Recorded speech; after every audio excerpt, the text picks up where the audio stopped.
Hello, this is Bryce with Adaptive Agriculture. Welcome back to the channel. What we're going to go through today is the grain cable component. So we're going to go ahead and go down to our grain cable 2. So we're going to go to more details on that. And since I don't have enough data to display, what we'll do is go down to the left side here, show past month.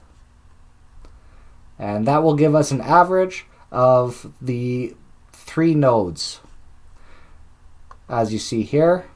And just like the temperature and humidity, you can look at all the data at the bottom.